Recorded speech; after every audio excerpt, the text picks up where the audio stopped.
بسم الله الرحمن الرحيم.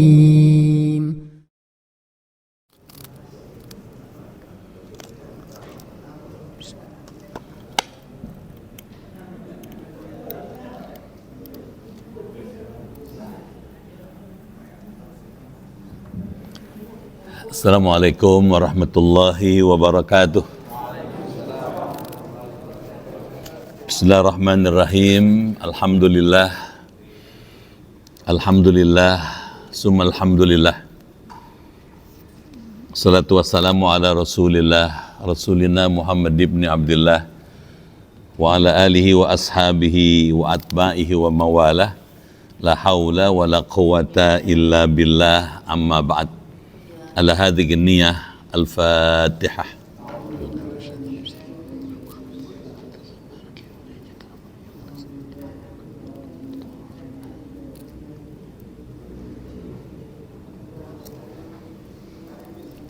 Bismillahirrahmanirrahim. Ya Fattahu ya Alim, Ya Fattahu ya Alim, iftah abwaba qulubina binuri ma'rifatik wa akhrij alaina min dhulumatil jahli wal wahmi ila nuril fahmi wal ilmi waftah alaina abwaba ilmika kama fatahtaha ala anbiyaika wa ulamaika al mutaqaddimin al mutaakhirin wansur alaina rahmataka ya dzal jalali wal ikram. Allahumma sallimna wa sallim dinana wa sallim ahlana wa auladana wa dzurriyyatana wasallim jama'atana wala siyama jama'ah Masjid Al-Kautsar min afatid dunya wal akhirah wala tasluk waqtan naza' imanana wala tusallit alaina man la yakhafuka wala yarhamuna warzuqna khairai dunya wal akhirah innaka ala kulli syai'in qadir. Rabbana wafiqna wasfi mardana wasahi as-sadana wa qawi a'malana wahdina subulas salam. Rabbana atina fid dunya hasanah wa fil akhirati hasanah wa qina adzabannar walhamdulillahi rabbil alamin. Ma'asyiral muslimin wal muslimat rahimakumullah, yang terhormat ketua dan pengurus Yayasan Masjid Al-Kautsar, yang terhormat ketua dan pengurus DKM Masjid Al-Kautsar, Bapak Ibu hadirin dan hadirat sekalian, keluarga besar Masjid Al-Kautsar yang dimuliakan dan dirahmati Allah Subhanahu wa taala. Malam ini kita bersyukur dengan rahmat Allah dapat kembali bertemu di majelis ilmu malam ini. Untuk itu saya menyampaikan penghargaan yang tinggi beserta ucapan terima kasih atas pilihan bapak-bapak, ibu-ibu hadir di majelis ilmu malam ini. Saya doakan semua yang hadir masuk surga. Amin. Badannya sehat, umurnya panjang, amin. Imannya kuat, amin. Ibadahnya giat, amin. Rezekinya luas, amin. Hidupnya berkah, amin. Keluarganya sakinah, amin. Dan bisa husnul khotimah. Amin. Malam ini kita akan melanjutkan kembali kajian ilmu tauhid dari kitab Jauharatut Tauhid halaman 68. Betul ya? Yeah. Baris kedua dari bawah. Silakan dibaca. A'udzubillahi minasyaitonirrajim. Bismillahirrahmanirrahim. Qauluhu wa mislu dza. Dan bermula sifat kalamnya Allah itu seperti ilmunya Allah di dalam ta'aluknya yang mencakup kepada yang mungkinat, yang wajibat dan mustahilat, yakni perkara yang wajib, yang mungkinat dan yang mustahilat itu semua ditunjukkan Allah oleh sifat kalamnya, seperti firman Allah yang menunjukkan kepada perkara yang mustahil, yaitu firman Allah, "Lau kana fihima alihatun illallahu lafasadata," yang artinya kalau sekiranya di bumi dan di langit ada dua Tuhan selain Allah, maka bumi dan langit pasti akan rusak atau hancur. Tapi bumi dan langit itu tidak rusak, tiada lain, semua itu karena Allah itu tidak dua atau lebih. Dan begitu juga firman Allah yang menunjukkan kepada yang wajib, qul huwallahu ahad Allahu samad al-ayah. Dan juga firman Allah yang menunjukkan kepada yang mungkin, huwallazi ja'alakumul arda firasyaw was samaa binaa. Maka kita semua harus mengikuti penjelasan para ahli. Wa kullu mawjudin anit lisam'i bih kadal basaru idrakuhu in kila bih. Qauluhu wa kullu mawjudin anid. Di dalam bait ini musannif akan menjelaskan ta'aluk yang sifat sama seperti basar dan sifat idrak. Adapun ta'aluknya kepada setiap yang mawjud, dan adapun yang dimaksud ta'aluk di sini ialah ta'aluk garapan, yakni yang digarap atau yang terdengar oleh sifat samanya Allah, yaitu setiap yang mewujud maksudnya sama seperti zat dan suara.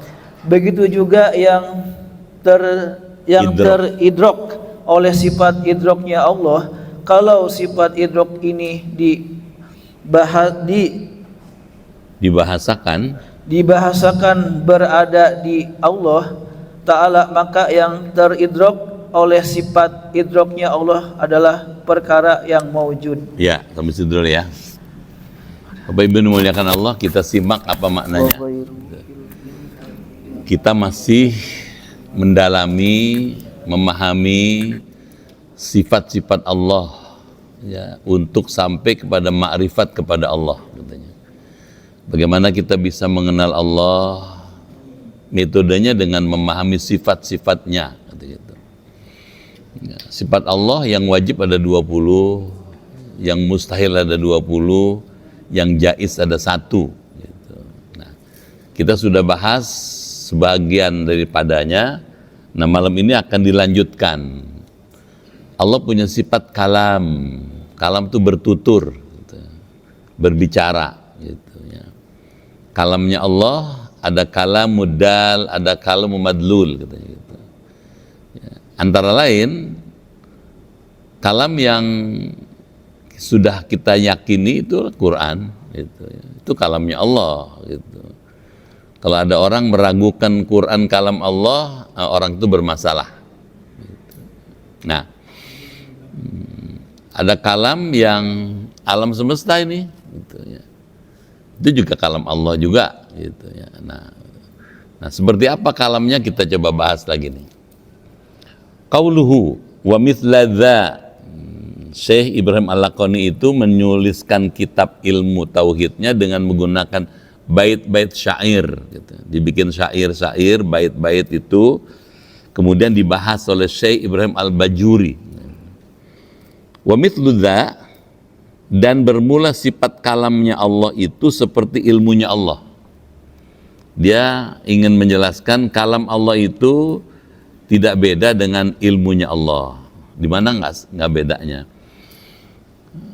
Dia melekat pada zat Allah. Dia ada pada zat Allah.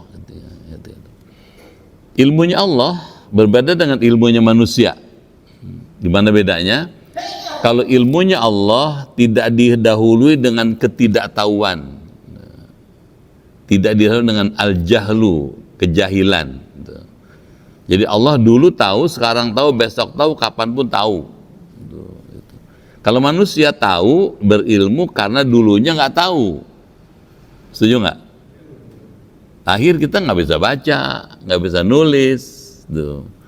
Nggak ngerti ini, nggak ngerti itu, gitu. Dalam perjalanannya, orang kemudian melakukan kasab, usaha, sehingga dapat ilmu, gitu. Jadi ilmunya Allah dengan ilmu manusia berbeda.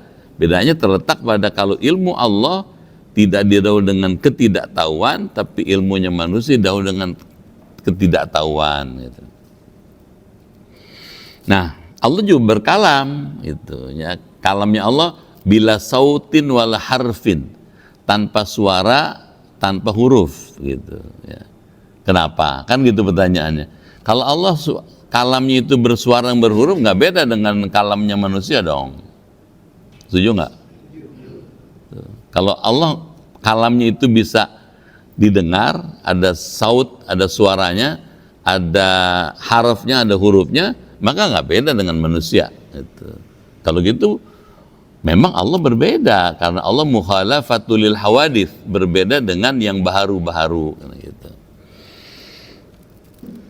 Ta'aluknya mencakup kepada yang mungkinat, segala yang mungkin katanya. Misalnya, mungkinkah di langit ada makhluk yang berakal? Jawabnya mungkin. Kenapa mungkin? Karena Allah punya sifat kudrat, kuasa dia. Dia berkuasa menciptakan apa aja. Jangan di bumi, di langit Allah bisa menciptakan apa aja, termasuk menciptakan makhluk yang berakal. Gitu. Kalau orang barat masih mempersoalkan apakah UFO itu makhluk bumi atau makhluk di luar bumi. Kalau ilmu tauhid bilang hadza minal mumkinat, ini sesuatu yang mungkin. Mungkin terkait dengan sifat Allah kudrat. Jadi buat Allah bisa aja menciptakan makhluk namanya UFO itu ada di langit. Bisa tangkap nggak? Boleh bingung nih. Nggak apa-apa. Untuk bisa ngerti bingung dulu. Kalau nggak pernah bingung nggak ngerti-ngerti. Gitu. Nggak apa-apa. Gitu. Jadi buat orang belajar tauhid nggak ada masalah. Jawabnya mungkin nggak di langit ada makhluk dengan sebutan UFO, unidentified flying objects. Gitu. Jawabannya sesuatu yang mungkin. Kok mungkin? Allah bisa aja menciptakan itu, juga bisa tidak menciptakan. Bisa tangkap ya? Suka-suka Allah gitu. Yang wajibat dan mustahilat. Gitu. Yang wajib misalnya banyak kan, gitu. Allah bisa menciptakan yang wajib, gitu. Yang mustahil juga bisa, gitu. Misalnya ada orang lahir tanpa bapak. Kalau pakai akal biasa mustahil. Buat Allah nggak ada mustahil, bisa. Kenapa? Karena dia kuasa. Setuju nggak? Nabi Isa. Nabi Isa nggak ada bapaknya. Tapi karena tidak ada bapaknya, tidak otomatis bapaknya Allah. Setuju nggak tuh? Tidak otomatis, tidak dengan sendirinya bapaknya Allah gitu. Contoh lagi, Allah bisa menciptakan manusia tanpa ibu, Siti Hawa. Allah juga bisa menciptakan ada orang lahir tanpa bapak, tanpa ibu, Nabi Adam. Kalau memang Allah itu punya anak, mesti yang paling cocok dibilang anaknya Allah Nabi Adam dong. Bener nggak? Tuh. Tapi kenapa nggak dibilang anaknya Allah? Karena memang Allah lam yalid wa lam yulad. Dia tidak beranak, tidak diperanakan. Kenapa tidak beranak, tidak diperanakan? Karena yang biasa punya sifat beranak dan diperanakan makhluk, manusia contohnya. Setuju? Karena Allah bukan makhluk, Allah bukan manusia, maka Allah tidak punya sifat yang sama dengan manusia. Kalau Allah beranak dan peranakan kayak manusia dong. Kalau manusia, dia bukan Allah gitu. Jadi Allah tetap pada posisinya berbeda dengan makhluknya. Setuju ya? Gitu. Yakni perkara yang wajib, yang mumkinat, dan yang mustahil itu semua ditunjukkan oleh Allah sifat kalamnya. Allah bertutur. Segala yang wajib, yang mustahil, yang mungkin juga bisa kata gitu. Seperti firman Allah Ta'ala yang menunjukkan kepada perkara yang mustahil, yaitu firman Allah, "Lau kana fihi ma alihatun illallah la fasadata." Seandainya di antara langit dengan bumi ada makhluk, ada alihah yang disembah selain Allah, la fasadata. Pastilah langit dan bumi akan hancur. Gimana tuh?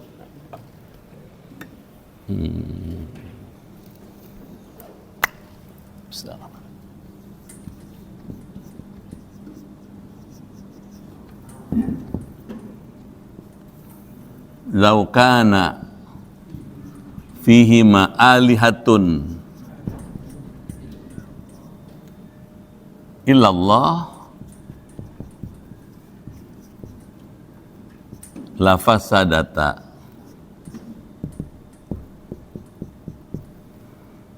Kalau seandainya di antara langit dengan bumi, fihima tuh langit dan bumi, alihatun ada Tuhan katanya, selain Allah, langit dan bumi akan hancur. Kata lau itu sesuatu yang seandainya di antara langit dan bumi itu ada Tuhan selain Allah, maka langit bumi akan hancur. Gimana nalarnya tuh? Kalau emang langit bumi, di antara langit dan bumi ada Tuhan lain yang berkuasa, langitnya hancur, buminya hancur. Misalnya nih, setiap hari kita lihat matahari terbit di timur, bener nggak? Tenggelam di barat. Ntar besok terbit timur, tenggelam di barat. Begitu teratur. Itu menunjukkan yang ngatur satu. Setuju nggak? Sebab kalau yang ngatur banyak pasti nggak teratur. Contoh, kalau Tuhan ada 3, asumsinya Tuhan ada 3, Tuhan A, Tuhan B, Tuhan C. Pasti tiap-tiap Tuhan punya keinginan dong. Kata Tuhan B, jangan dari timur, dari barat aja. Kata Tuhan C, jangan dari barat, dari selatan. Kalau anggapan bahwa Tuhan itu ada 3, yang terjadi adalah hari ini terbit dari timur, besok dari barat, lusa dari selatan. Kan begitu bukan? Kalau itu terjadi kacau. Sistem iklim berbeda-beda. Kan berubah, Pak. Tuh gitu. Prakteknya nggak ada. Kemarin terbit di timur, kemarinnya juga di timur, besok juga terbit di timur. Kalau begitu, anggapan bahwa Tuhan itu lebih dari satu, salah. Bisa tangkap ya? Nah, gitu. Nggak mungkin gitu. Yang benar Allah ahad, kul huwallahu ahad, esa dia, gitu. Allah esa, Allah subhanahu wa ta'ala esa. Esa apanya? Esa zatnya. Kalau zatnya lebih dari satu pasti kacau, gitu. Esa apanya lagi? Esa sifatnya esa dia, gitu. Kalau sifat Allah sama dengan sifat manusia, Allah nggak beda dengan manusia, gitu. Kalau penyebutannya namanya sama tapi hakikatnya beda, misalnya manusia mendengar, Allah mendengar, bedanya di mana? Allah mendengarnya tidak terbatas, kalau manusia tetap mendengarnya terbatas. Apa terbatasnya? Tambah umur kurang dengar, maaf ya, diam aja. Coba deh, umur nambah kurang deh, gitu. Betul. Kadang anak beberekan, bapaknya diem aja. Bapak dipanggil diem aja, gue nggak denger. Gitu. Dicolek baru, ada apa gitu. Kenapa? Tandanya beda dong, gitu. Jadi, kalau Allah maha mendengar, dia bisa mendengar sesuatu yang tidak bisa didengar oleh manusia. Suara hati manusia Allah dengar. Saya nggak bisa ngedengar suara hati Bapak. Yang kita dengar cuma yang kedengaran aja, gitu. Jadi Allah esa zatnya, esa sifatnya, esa juga af'alnya, af'al.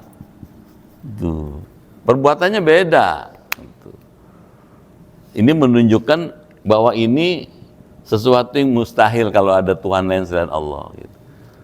Apa afalnya beda? Perbuatan Allah beda dengan perbuatan manusia. Kalau perbuatan manusia dari mulai kepengen sampai terjadi perbuatan itu ada jaraknya, ada waktunya, ada geraknya, ada ruangnya. Bener nggak? Saya mau minum, saya mesti jalan dulu ke sono. Mesti diambil tuh gelasnya, mesti dibuka tutupnya, minum. Jadi dari mulai kepengen sampai terjadinya gerak, sampai terjadinya keinginan itu ada ruang, ada gerak, ada waktu yang dibutuhkan. Kalau Allah nggak butuh ruang, waktu dan gerak. Idza aradallahu syai'an ayyaqula lahu. Tuh. Jadi Allah instan. Kalau gitu af'alnya beda. Makanya ayat ini ingin dibuktikan bahwa Allah berbeda dengan yang lain gitu. Nah, asmanya juga beda dia. Gitu. Kalau ada orang lahir anaknya namanya Allah, boleh nggak? Nggak boleh. Kenapa nggak boleh? Pak, lahir anaknya namanya siapa? Allah, nggak boleh. Karena yang boleh punya nama Allah cuma Allah. Bisa tangkap nggak tuh? Saya kepengen punya anak namanya ada Allahnya, boleh aja, cuman mesti kasih kata depan. Saifullah, Badrullah, Komarullah, boleh. Tapi kalau namanya siapa? Allah nggak boleh. Jelas ya? Nah, jadi kesimpulannya Allah Ahad. Ahadun. Tuh, berbeda dari yang lain gitu ya. Kita lanjut lagi. Sebetulnya ngaji gini udah tahu ya. Cuman penegasan aja. Artinya kalau sekiranya di bumi dan di langit ada dua Tuhan selain Allah, misalnya nih, maka bumi dan langit pasti akan rusak, hancur. La fasadata, katanya. Tapi bumi dan langit itu tidak rusak sampai sekarang. Kalau tidak rusak apa tuh? Tandanya ngatur satu. Yang ngatur satu itu namanya Allah. Gitu. Makanya orang kalau baca surah Al-Fatihah tuh baca Quran, dia sudah diperkenalkan ada Allah tuh. Waktu baca Fatihah misalnya, Alhamdulillahi Rabbil Alamin, segala puji bagi Allah Rabbil Alamin, pencipta, penguasa seluruh alam semesta.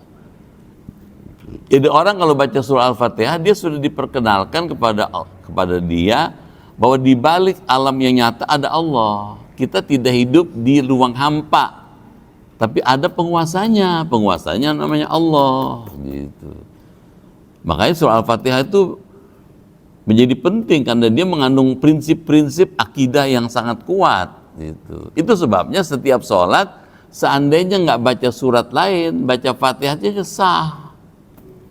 Setuju nggak? Seandainya kita nggak baca surat lain, nggak bisa misalnya, baca Fatihahnya sah. Kenapa? Karena Fatihah itu mencerminkan seluruh isi Quran. Gitu. Kita baca Fatihah membaca intisari Quran. Gitu. Kita lanjut lagi. Dan begitu juga firman Allah Ta'ala yang menunjukkan kepada yang wajib. Qul huwallahu ahad tadi itu. Katakanlah dialah Allah Ahad yang esa. Esa zatnya, esa sifatnya, esa afalnya, esa asma'nya katanya. Siapa Allah yang Ahad itu? Allahus Somad. Allah tempat meminta. Waktu Nabi Muhammad menyampaikan ayat ini, orang Mekah nyautin, ya Muhammad, Tuhanmu cuma satu katanya. Tuhan kami ada 360 noh. Nggak bisa ngapa-ngapain, bagaimana Tuhanmu yang satu katanya. Nah, Allah jawab, Allahus Somad. Allah tempat meminta seluruh makhluk. Semua yang ada di alam semesta mintanya kepada Allah. Semua yang ada di alam semesta bergantungnya kepada Allah. Gitu. Al-ayah. Gitu. Kalau orang hidup dengan jelas gantungannya pasti selamat dong. Kalau kita hidup dengan menggantungkan diri pada Allah, selamat. Makanya hidup ini mesti punya cantolan, gantungan. Digantungan siapa? Allah itu. Gitu. Kalau kita hidup dengan bergantung pada Allah, kita aman. Contoh nih Bapak Ibu, berangkat dari rumah ke Masjid Al-Kautsar. Bismillahi tawakkaltu 'alallahi la haula. Menggantungkan diri hanya pada Allah. Gitu. Aman. Kenapa Allah kita jadikan dasar menggantungkan diri tawakal itu? Karena kita yakin Allah mampu, gitu. Allah kuasa. Gitu. Jadi hidup itu mesti punya sesuatu yang kita harapkan menjadi andalan kita. Itulah Allah. Itu sebabnya ilmu nggak cukup, iman nggak cukup, dia mesti berubah nih. Saya suka bilang ya, iman ini mesti dirubah jadi yakin. Bisa tangkap? Iman datangnya dari Allah, gitu. Allah yang ngasih nih, Allah Subhanahu wa Ta'ala. Jadi iman tuh karunia yang mahal. Iman saja nggak cukup, mesti dirubah jadi yakin. Tuh. Apa itu yakin? Al ilmu la syakka fih. Pengetahuan tentang sesuatu yang tidak diragukan lagi. Gitu. Bisa tangkap? Pengetahuan tentang sesuatu yang tidak ada keraguan barang sedikit pun itu yakin namanya. Untuk merubah dari iman menjadi yakin, di sini ada ilmu nih. Ada proses belajar di situ. Nah, belajar ini menambah kita yakin, setuju nggak? Yakin itu bertingkat-tingkat nih. Ada yakin karena ilmu, namanya ilmal yakin. Ada yakin karena ngelihat langsung secara visual. Tuh. Kalau ada orang misalnya, Bapak Muslim, iya. Tahu nggak di Mekah ada Ka'bah? Tahu. Dari mana? Saya baca Quran, saya baca hadis, saya baca buku lain, saya lihat di televisi. Oh, dia taunya, yakinnya kepada informasi bahwa di Mekah ada Ka'bah karena ilmu. Beda dengan orang yang sudah ke sono, ke Mekah. Gitu. Bapak Muslim? Iya. Ibu Muslimah? Iya. Tahu nggak kalau di Mekah ada Ka'bah? Tahu banget. Gitu. Kok bisa tahu banget? Saya udah ke sono. Saya udah ngelihat langsung itu Ka'bah gitu. Ainal yakin tuh. Ntar pulang dari Mekah hakul yakin. Yakin dengan sesungguhnya. Nah, Bapak kemarin nih proses yakin itu gitu. Setuju nggak? Nah, kalau sudah yakin baru tawakal. Tawakal. Tawakal itu berserah diri kepada Allah. Bapak tuh berani nyandar karena yakin tiangnya kuat. Diam aja. Bener. Ente nyandar gitu karena ente yakin tiangnya kuat. Kalau nggak yakin nggak berani ente, betul nggak? Yakin ini menghasilkan tawakal, kesediaan berserah diri gitu. Itu sebabnya berserah diri itu hanya kepada Allah, tawakal itu gitu. Jelas ya? Jadi belajar tauhid ujungnya belajar tasawuf. Kata Syekh Ibnu Athaillah katanya, ilmu tauhid itu kalau ditelusuri lebih jauh intinya ilmu tasawuf. Kok intinya ilmu tasawuf? Iya, karena ilmu tauhid mengejarkan dengan siapa itu Allah, ilmu tasawuf mengajarkan bagaimana bisa dekat dengan Allah dan bisa ketemu Allah. Gitu. Jadi udah bener nih Al-Kautsar bikin pengajian tauhid tasawuf udah bener. Amin. Setuju apa enggak? Kenapa? Karena orang nggak bisa hidup tanpa tauhid. Kalau orang hidup tanpa tauhid, hidupnya kayak eceng gondok. Itu tahu eceng gondok? Hah?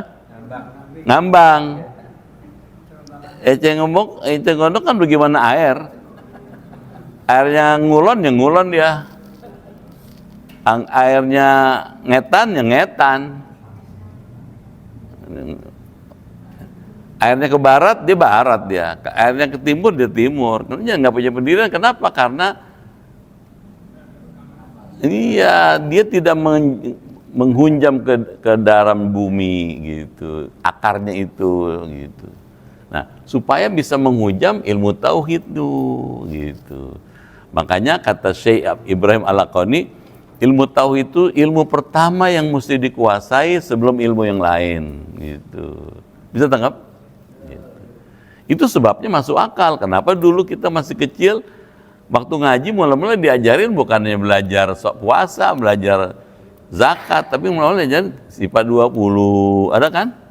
Tuh. Kenal Allah dulu, baru belajar fikihnya. Gitu. Kesini nih, ujungnya nih. Gitu. Kalau tawakal nanti ada taslim, ada tafwid, gitu. Pendalamannya tuh. Gitu. Kita lanjut lagi. Dan juga katanya firman Allah yang menunjukkan kepada yang mungkin katanya. Huwallazi ja'ala lakumul arda firasya. Dialah yang telah menjadikan untuk kamu bumi itu, katanya. Firasya sebagai hamparan, wassama'a bina'a, dan langit sebagai atapnya. Apa maknanya? Dengan Allah menciptakan bumi sebagai tempat kita tinggal, domisili, dan langit sebagai atapnya, katanya, kita bisa hidup dengan baik di atasnya. Gitu. Maka kita semua harus mengikuti penjelasan para ahli. Gitu. Apa yang katanya? Wa kullu mawjudin anit lisam'i. Dan kepada sesuatu yang mawjud, katanya, engkau harus menghubungkan lagi sifat sama. Kada al-basar, begitu pula sifat basar, melihat. Idrokuhu, dan sifat idroknya, merasakan. In kila bihi, jika ditetapkan adanya sifat idrok itu. Qauluhu kullu mawjudin anit, di dalam bait ini musannif, penulis kitab ini akan menjelaskan ta'aluknya sifat sama, sifat mendengar, katanya, sifat basor dan sifat idrok. Adapun ta'aluknya kepada setiap yang, katanya, mawjud. Jadi Allah, setiap yang mawjud, Allah basor, Allah sama, Allah kalam, Allah idrok. Bisa tangkap nggak? Belum, ya. Setiap yang ada atau diadakan, Allah basor, ngelihat. Gitu. Artinya semua yang ada di alam semesta ini Allah lihat. Gitu. Bahkan sesuatu yang paling kecil sekalipun ada di malam yang paling gelap, Allah ngelihat. Bisa tangkap nggak? Ulang lagi. Semut kecil gitu berjalan di tengah malam yang gelap, nggak ada cahaya, Allah lihat. Kenapa? Karena Allah punya sifat basor. Gitu. Dia tidak butuh alat lain untuk bisa melihat semut yang kecil itu, katanya gitu. Kalau manusia bisa ngelihat dengan bantuan alat. Bapak lihat misalnya kalau orang di film ya, kalau malam dia suka pakai tentara ya, suka pakai lampu gitu supaya bisa ngelihat. Ada penolongnya. Kalau Allah nggak butuh penolong, dia maha melihat dia. Gitu. Dia basor, gitu. Dia sama, dia maha mendengar. Kalau manusia mendengarnya ada alat bantunya kalau tambah umur. Diam aja. Ada tuh jamaah saya, kalau nggak pakai alat bantu nggak kedengeran dia. Dia duduk paling depan, dia nggak ngerti. Saya beberkan dia diam aja. Gitu. Kenapa? Alat dengarnya nggak berfungsi. Kenapa nggak berfungsi? Baterainya habis. Kalau Allah nggak perlu baterai, nggak perlu alat mendengar, dia maha mendengar. Gitu. Jadi segala yang mewujud itu semua dalam penglihatan Allah, dalam pendengaran Allah, dan dalam idroknya Allah, pengetahuannya Allah. Gitu. Apa nalarnya itu berdasarkan kalau semua itu dalam telaahnya Allah. Ini Allah nih.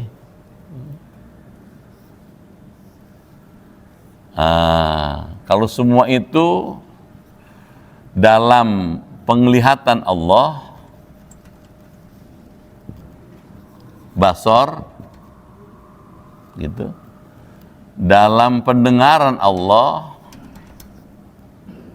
ya, sama, gitu, dan dalam gitu pengetahuan atau idroknya Allah,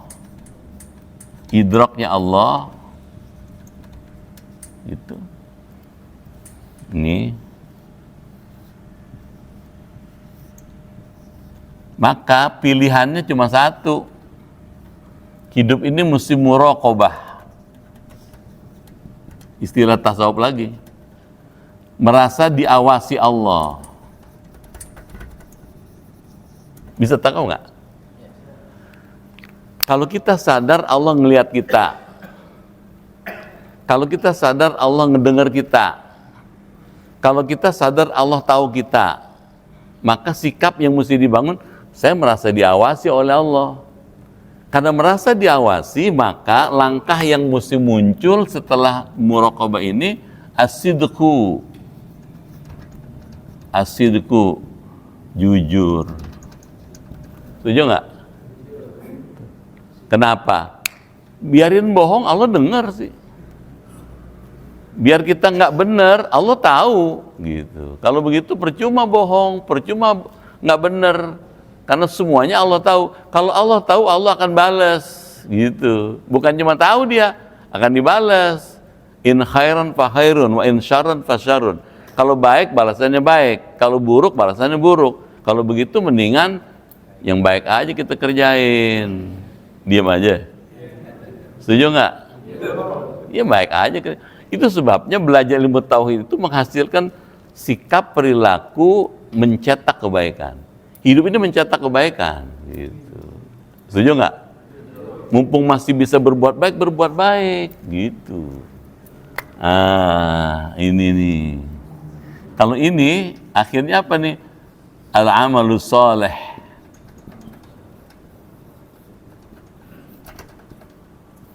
Yang dikerjain amal soleh aja udah.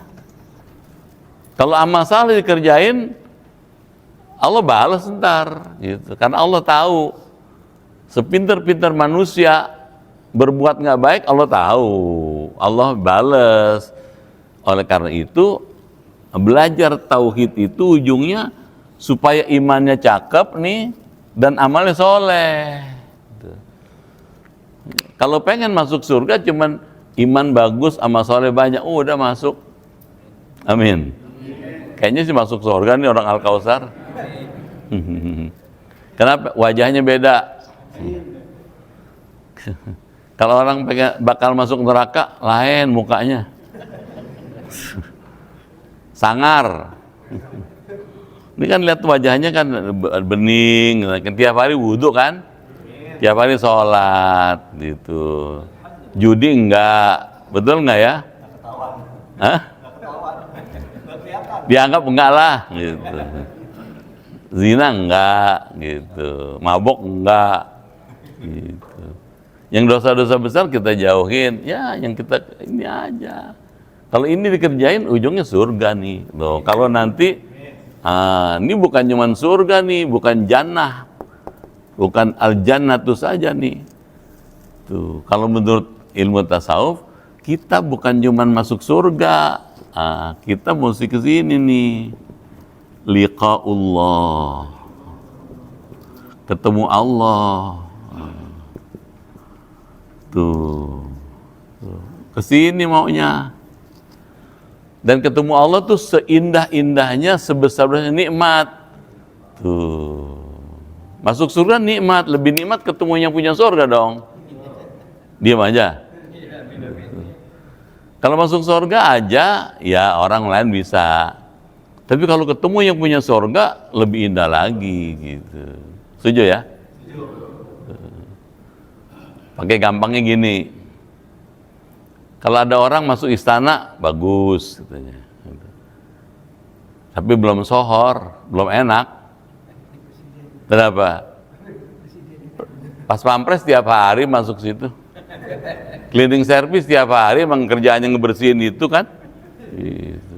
Tapi kalau Bapak bisa duduk, kongko, ngobrol sama-sama, baru tuh.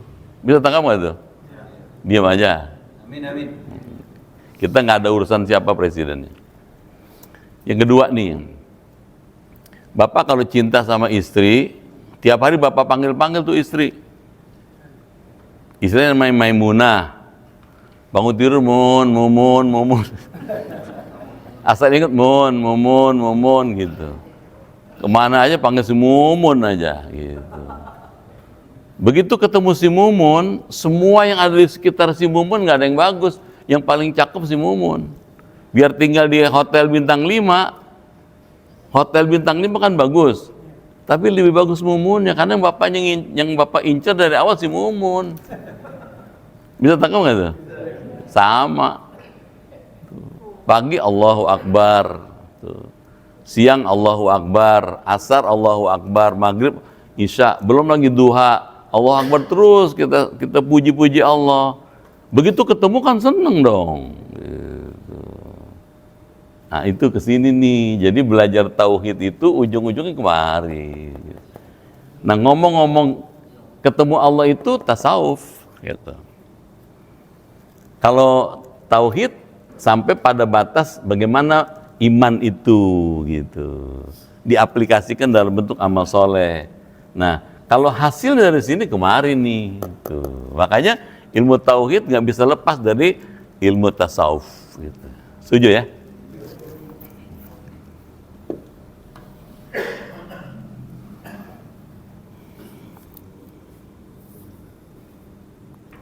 Dan adapun yang dimaksud ta'aluk di sini ialah ta'aluk garapan, yakni yang digarap atau yang didengar oleh sifat samanya Allah. Itu setiap yang mewujud, maksudnya sama seperti zat dan suara. Jadi segala yang mewujud Allah bisa dengar. Yang tidak mewujud juga Allah bisa tahu. Yang bakal terjadi di masa depan Allah tahu. Gitu. Begitu juga yang teridrok oleh sifat idroknya Allah. Kalau sifat idrok ini dibahasakan, ya, berada dia, katanya Allah itu, maka yang teridrok oleh sifat idroknya Allah adalah perkara yang mewujud. Semua dalam pengetahuan Allah, semua dalam jangkauan Allah, dalam idroknya Allah. Kalau gitu, tidak ada satupun yang tidak diliput oleh Allah. Kalau begitu, kalau semua yang ada yang di alam semesta ini diliput oleh Allah, yang paling pas ya hidup sesuai dengan maunya Allah, gitu. Setuju nggak? Gitu, ya. Saya tawarin nih, mulai pusing atau udah nggak nih? Udah paham ya? Kalau paham kita lanjut. Gitu. Ya. Silakan baca lagi. Di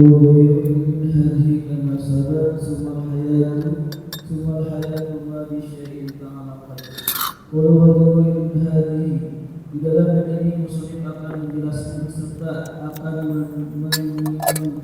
menghilangkan pada sangkaan yang salah atau seperti benar bahwa sifat sama itu sifat basar itu seperti sifat ilmu.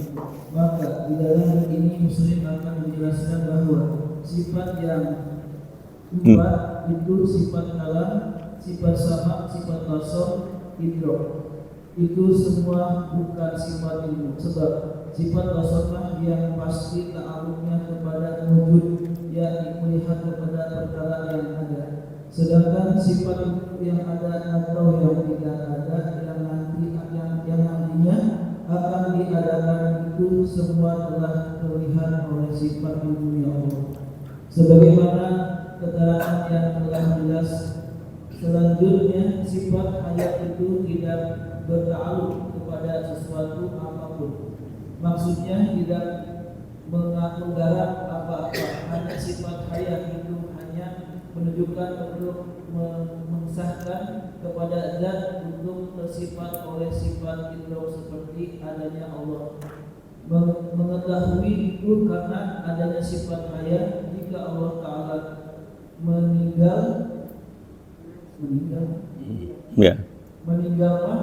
sudah pasti tidak sifat oleh sifat ilmu. Ya. Susah kan? Diam aja. Susah kan, ngedengarnya susah. Ngedengarnya bingung gitu. Gimana nih memahaminya pelan-pelan ya? Wa ghairu ilmin katanya. Dan bukan sifat ilmu. Jadi Syekh Ibrahim Al-Laqani ini ingin meluruskan. Wa ghairu ilmin, dan bukan sifat ilmu, hadhihi sifat basar dan sama. Kama tsabata, sebagaimana keterangan yang ada. Maksudnya sifat basar dan sama itu tidak sama dengan ilmu. Bisa tangkap? Sifat basar ada pada Allah, sifat sama ada pada Allah, tidak sama dengan sifat ilmunya Allah. Gitu. Tsummal hayatu, kemudian sifat hayat. Allah punya sifat hayat, maha hidup. Katanya, ma bisyai'in ta'allaqat, itu tidak berhubungan dengan apapun katanya. Kita lihat nih keterangannya. Karena ini bahasa sastra, maka perlu penjelasan. Nah, yang menjelaskan Syekh Ibrahim Al-Bajuri. Qauluhu wa ghairu ilmin hadhihi, di dalam bait ini musannif akan menjelaskan serta akan menghilangkan kepada persangkaan yang salah, atau seperti katanya, benar bahwa sifat sama atau sifat basor itu seperti sifat ilmu. Jadi Syekh Ibrahim Al-Laqani ngasih tahu basor dengan sama itu tidak sama dengan ilmu. Bisa tangkap? Belum diterangin. Ini kan Allah punya sifat basor bukan? Allah punya sifat sama. Kata Syekh Ibrahim Al-Laqani, sifat basor dan sifat sama itu tidak sama dengan sifat ilmu. Pertanyaannya, di mana bedanya? Kan begitu bukan? Di mana nggak samanya? Nah, diterangin gitu.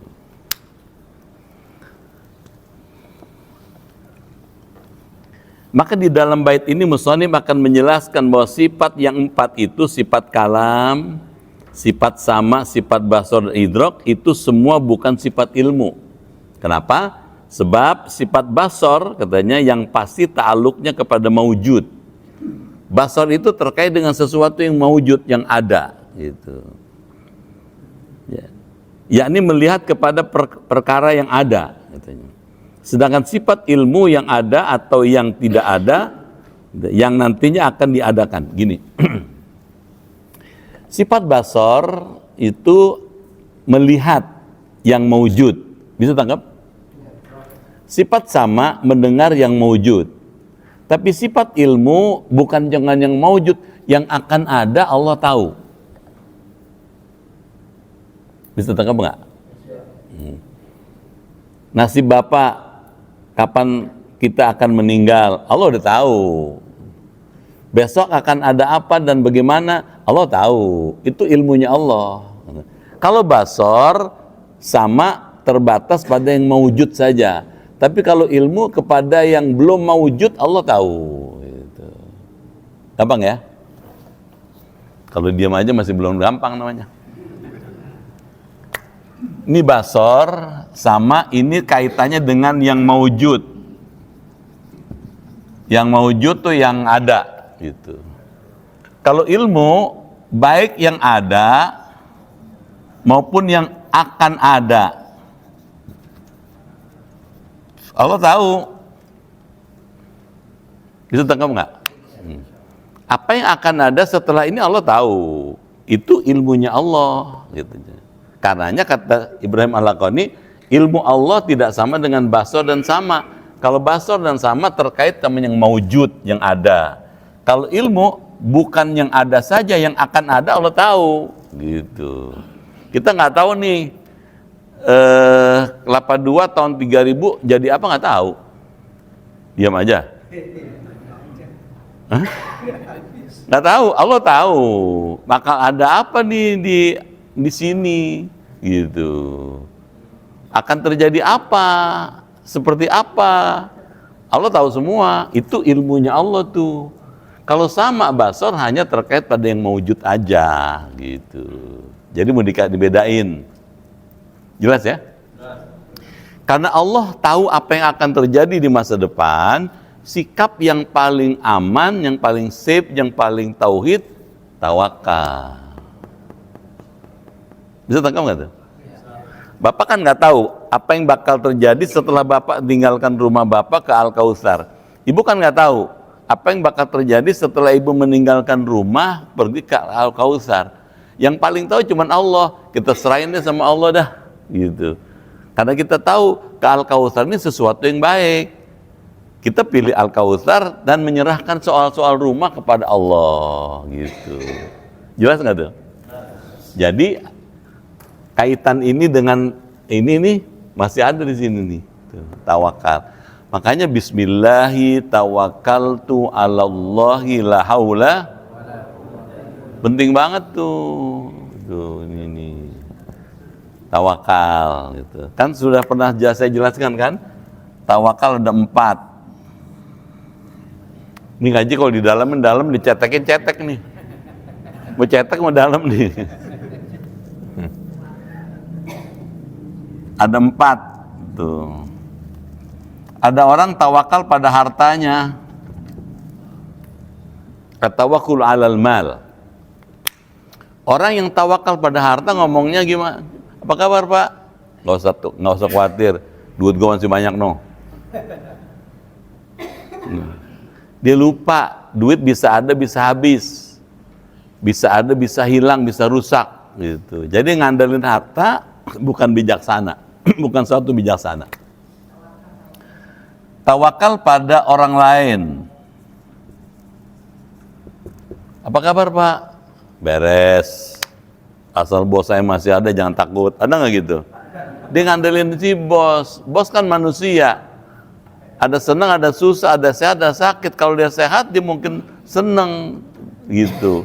Juga mungkin nggak senang. Jadi labil sifatnya. Jadi nggak bisa diandelin nih. Tuh. Bisa tangkap nggak? Kalau dia lagi demen nolongin, kalau kagak, apa katanya? Emang gua pikirin, gua aja susah lu, gitu. Minta tolong sama gua, kata gitu. Bisa tangkap nggak tuh? Ada tawakal pada diri sendiri. Orang kalau tawakal sama diri sendiri ngomongnya juga beda.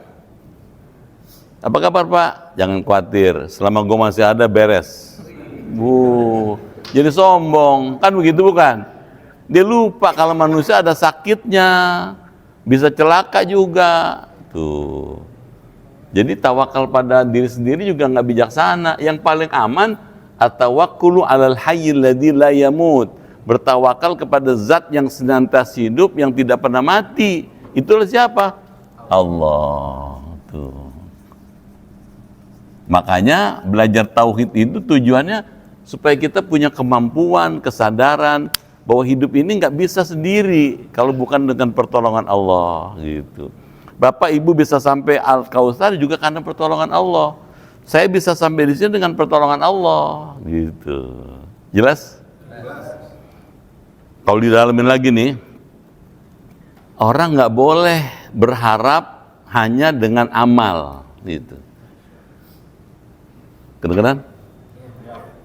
Nggak boleh mengandalkan amal saja, tapi mesti mengharap ar-raja min rahmatillah, mengharapkan rahmatnya Allah.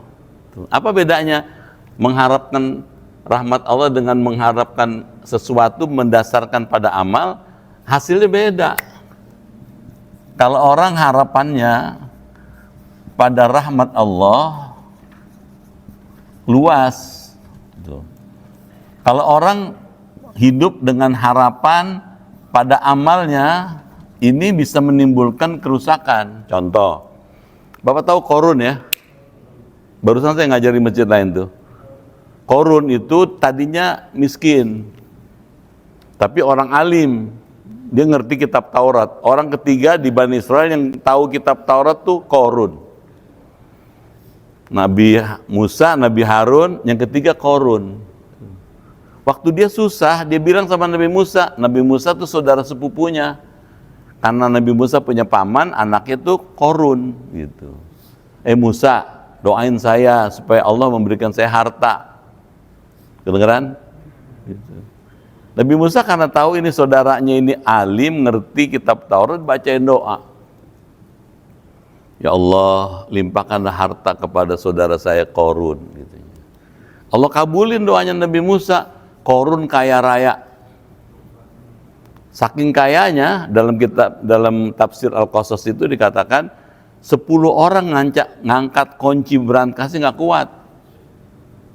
Kedengeran nggak? 10 orang ngangkat kuncinya berangkas nggak kuat.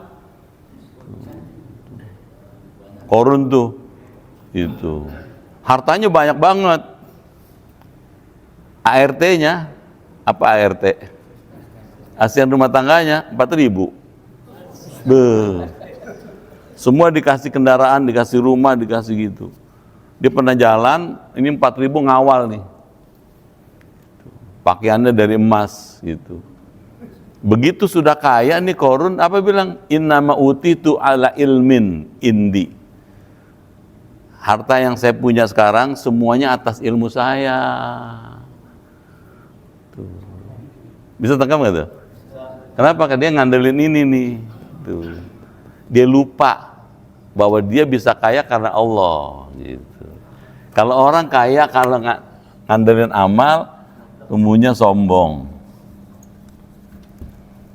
Yang mesti ini nih, mengharap rahmat Allah. Siapa contohnya? Nabi Sulaiman. Nabi Sulaiman kaya, Pak. Kaya, kuasa, raja, perkasa. Di mana kayanya? Kayaannya tuh kalau dimanfaatkan sampai kiamat nggak habis-habis. Tuh hartanya tuh, gitunya. Kekuasaannya bukan cuma meliputi manusia, dia bisa ngomong sama angin, bisa nyetop angin, bisa nyuruh izin. Gitu. Ada nggak ketua RT bisa nyuruh jin?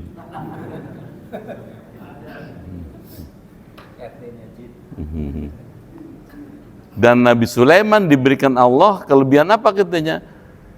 Istrinya 1000. Bu, punya istri 1000, kalau nggak pinter berantem tuh bini. 1000 istrinya, gitu. Hah? Ya nggak? Kita aja bingung mikirnya.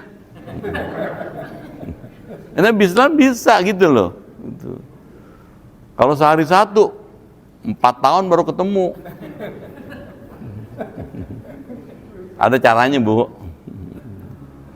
Tapi Nabi Sulaiman begitu dikasih kekayaan begitu besar, kata Nabi Sulaiman, "Hadza min fadli Rabbi." Semua ini karena karunia Allah. Tuh. Jadi karena rahmat Allah saya bisa kaya. Tuh. Ashkur am akfur katanya. Saya diminta diuji oleh Allah, liyabluwani, Allah menguji saya dengan harta ini untuk menjadi orang yang bersyukur atau justru kufur. Nah, Nabi Sulaiman karena mengharapkan, karena mengandalkan ini rahmat Allah, syukur. Karena syukur hartanya terus manjang gitu. Kalau Qarun hancur gitu. Jadi ada dua hal yang berbeda. Yang satu karena rahmat Allah, yang satu ngandelin amal karena ilmunya itu. Yang bagus orang Al-Kautsar ini nih. Gitu. Dengan rahmat Allah kita bisa begini gitu. Jelas ya? Alhamdulillah.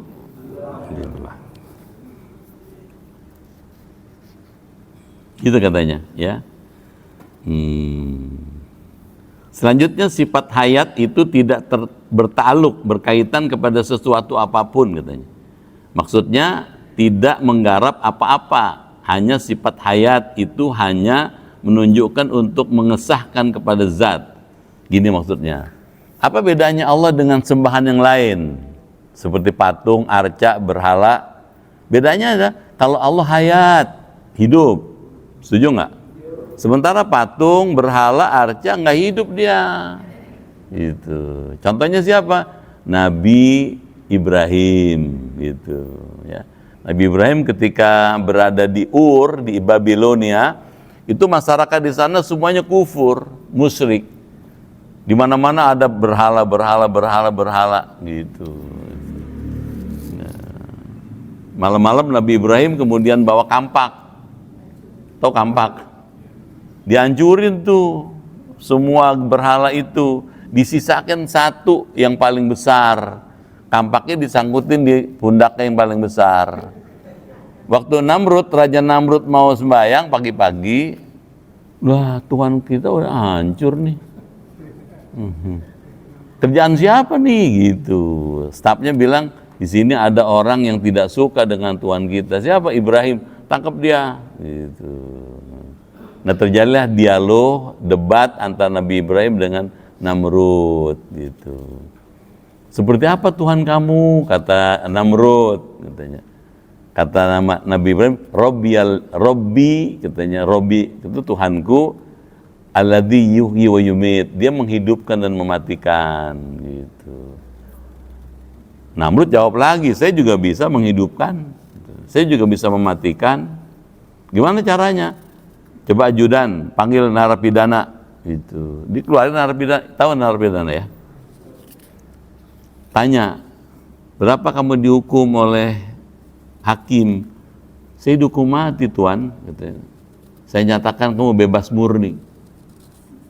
Bukankah saya bisa menghidupkan orang? Gitu. Keluarin lagi satu lagi.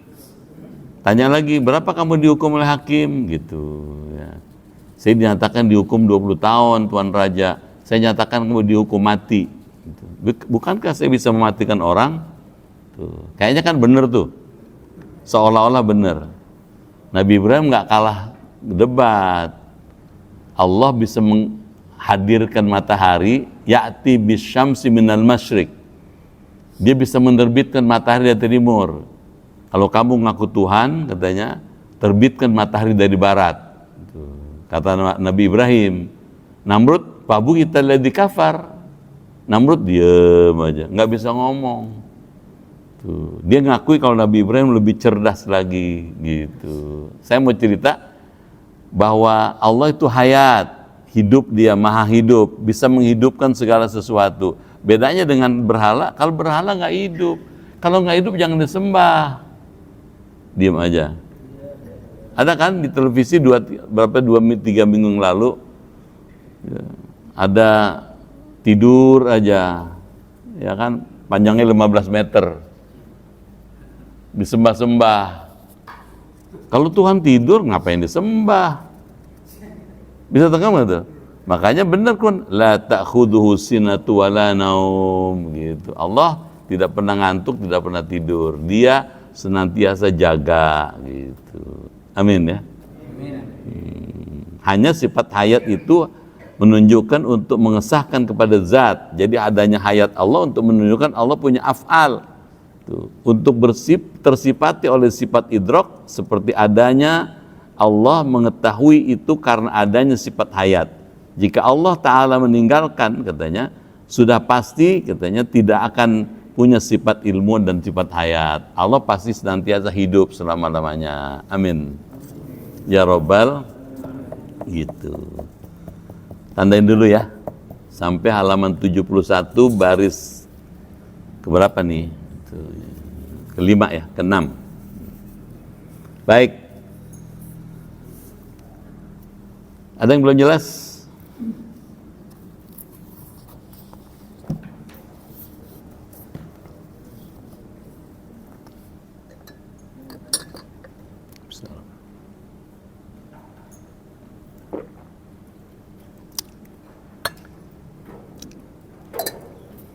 Kalau udah jelas, ya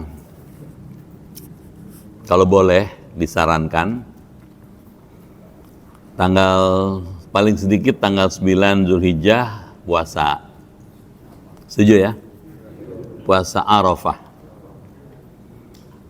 Tidak dilarang tanggal 8 puasa. Ya. Bahkan dari tanggal 1 malah, kalau orang-orang yang mendalami tasawuf dari tanggal 1 puasanya. 1, 2 sampai tanggal 9. Boleh nggak? Boleh aja. Karena dalam 1 tahun yang dilarang puasa cuma 5 hari. Idul Fitri, Idul Adha, Tasyrik. Selebihnya boleh gitu. 8, 9 kita puasa. Ya kalau mau sih dari hari Senin aja puasanya dah. Ya kan? Yang mana? Arafah. Nawaitu shoma ghadin min yaumi Arafah sunnatan lillahi ta'ala. Saya berniat puasa Arafah sunnah karena Allah Ta'ala. Nanti tanggal 10 itu pagi-pagi udah mandi, tiap hari juga mandi gitu. Mandinya khusus, mandi dalam rangka sholat Idul Adha. Gitu. Mandi pakai baju yang bersih, yang kalau bisa putih, pakai minyak wangi, gitu. Datang ke masjid lebih awal. Disunahkan mengikuti sunnah Nabi, tidak sarapan dulu. Bukan puasa, kalau puasa kan sampai maghrib. Ini cuman nggak sarapan aja untuk membedakan Idul Adha dengan Idul Fitri. Gitu. Jelas? Gitu. Berangkat ke masjid lebih awal lebih bagus, sambil jalan ke masjid dengan takbir. Gitu. Sholat, nah, sunnah tahiyatul masjid kalau bikin di masjid kan. Nah, kemudian kita kemudian mendengarkan sholat sunnah 2 rakaat.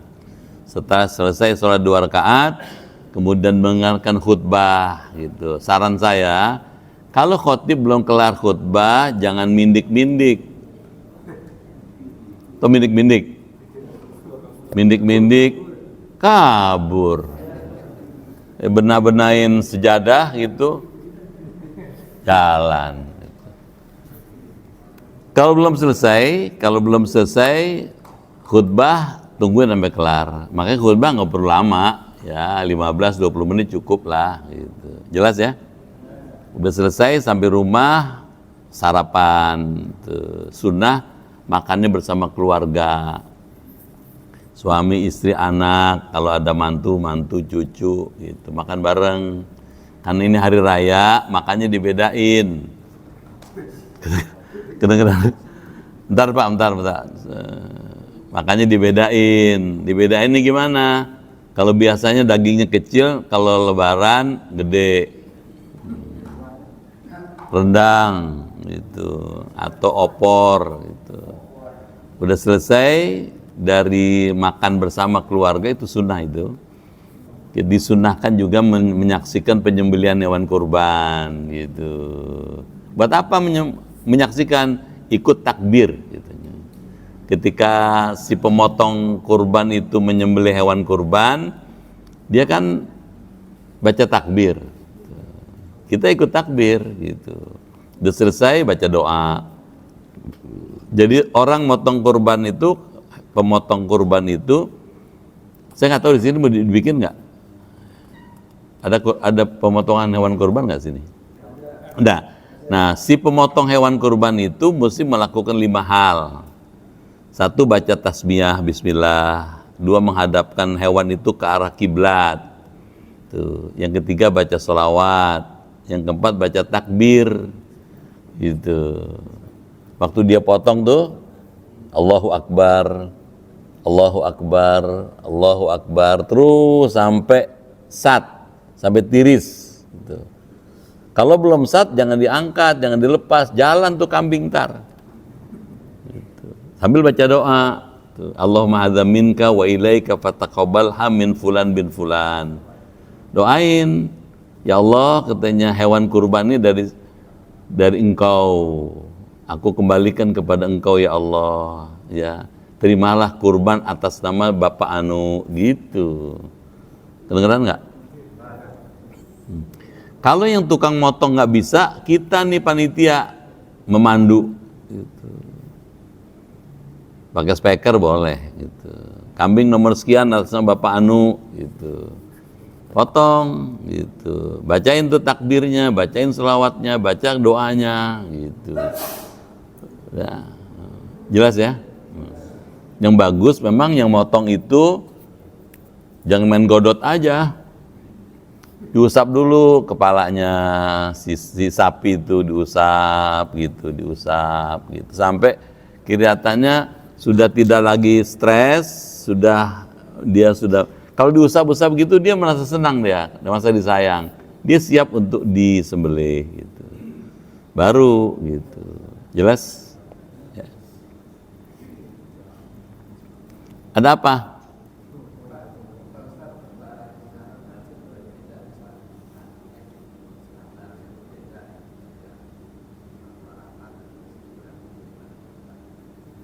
Ya udahlah, udah sering begini, ya. Tahun 2018 juga begini, ya. Lebarannya 2 kali, gitu. Ya. Jadi nggak perlu dipersoalkan, ya. Saya kan pernah ngirimin itu tulisan ya, gitu. Penetapan kapan Idul Adha itu bukan berdasarkan tempat, tapi berdasarkan waktu. Gitu. Waktunya gimana? Bukan tempatnya, tapi waktunya gitu. Waktu ditentukan berdasarkan hasil ru'yat gitu. Hasil ru'yat menetapkan tanggal 1 dan tanggal 10 jatuhnya tanggal 29 gitu. Nah, itu dipatuhi aja gitu. Bahwa di Mekah sudah ada wukuf, sudah ada sholat Id hari Rabu gitu. Itu untuk kawasan Saudi.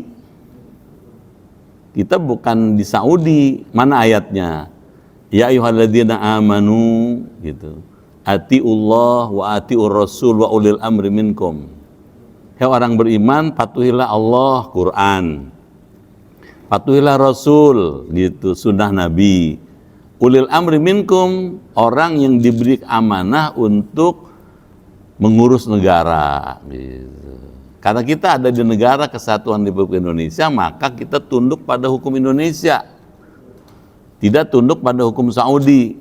Gitu. Kalau Bapak tinggal di Saudi, Bapak harus tunduk ke sana, meskipun Bapak bukan orang Saudi, orang Indonesia. Bapak nggak boleh Lebaran hari Kamis. Kedengeran nggak? Gini nalarnya nih, dengerin. Ente nanya nggak mau ngedengerin. Nanya nggak mau ngedengerin. Ya, saya kasih tahu, ini hak ente kalau ente nggak suka ya. Analognya gini kiasnya. Bapak kalau bulan Ramadan suka lihat tuh di televisi. Jam sekian maghrib untuk wilayah Surabaya. Ada nggak? Ya. Bapak di Jakarta, boleh nggak buka puasa di Jakarta? Belum. Yang boleh buka maghrib itu orang Surabaya. Kalau orang Surabaya di Jakarta, dia ikut Jakarta, gitu. Ke Jakarta, gitu, ya. Kalau ditetapkan oleh pemerintah Saudi bahwa tanggal 28 itu Idul Adha untuk kawasan Saudi Arabia, karena isbatnya juga berbeda, gitu. Bisa tangkap nggak? Gitu.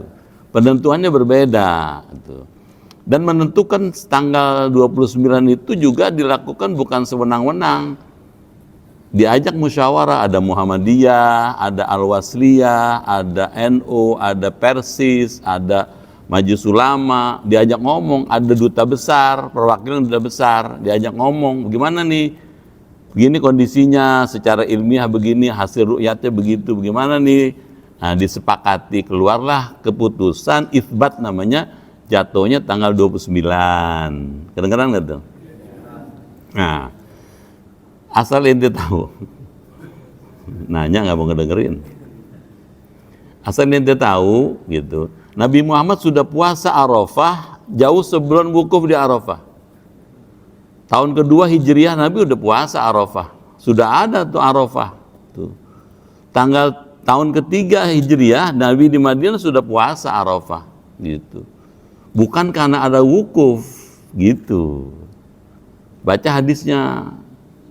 Yang saya kirimin tuh ada dalil-dalilnya tuh, ada kitabnya, gitu. Jadi penentuannya bukan karena tempat, tapi karena waktu, gitu. Dan Arafah itu sudah dikenal sejak zaman Nabi Ibrahim. Tadi siang saya khutbah di Istiqlal, ada presiden bawah tuh, gitu. Saya kasih tahu, gitu. Arafah itu sudah dikenal sejak zaman Nabi Ibrahim, gitu. Bukan karena wukufnya, zaman Nabi Ibrahim nggak ada wukuf, gitu. Kedengeran? Jadi waktu, bukan tempat, gitu. Jelas ya? Terserah ente, kalau ente mau lebaran Rebo silakan aja, urusan ente dah, gitu. Saya cuma ngasih tahu doang, gitu. Silakan aja. Saya cuma menjelaskan dalilnya gitu, alasannya itu, pertimbangannya itu, gitu.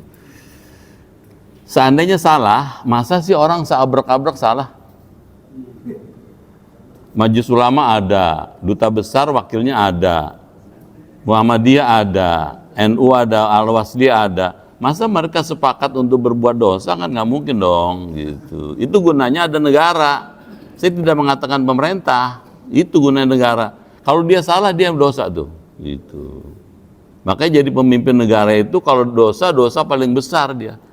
Kalau pahala paling besar karena pahalanya begitu banyak, gitu. Jelas? Al-Fatihah.